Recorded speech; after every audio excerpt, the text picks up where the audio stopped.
To me, the freedom of farming is what's important.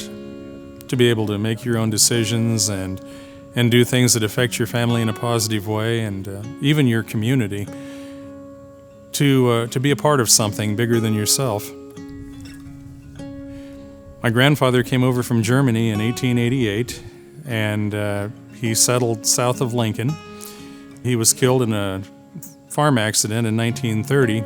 My dad got back into farming after World War II and lived south of Lincoln until we scraped together enough money so that he could buy a farm at Ceresco.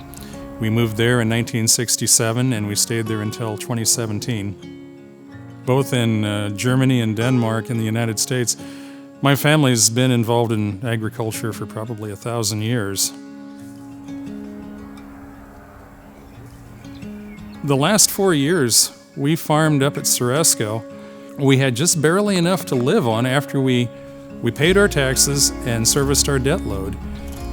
When it gets to the point where the county and the state are making more off of your farm than you are, and things aren't improving, and nobody's making any attempt to help out by either lowering taxes or raising grain prices, you have to reach a decision. Do I stay here and do I ride the ship to the bottom of the harbor, or do I get in a lifeboat and get away?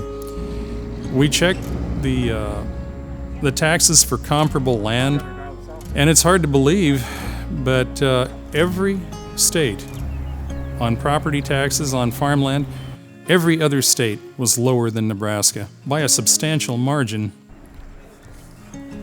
I would have happily spent my entire career here and been happy to be buried in Nebraska soil, but if it's a case of leaving home or surviving and continuing the farm operation and having something to pass on to my son and daughter, we decided to pull the plug and move.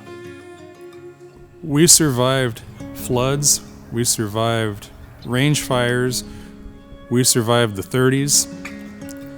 We survived just about everything that could be thrown at us, except property taxes in Nebraska. That was one we couldn't survive.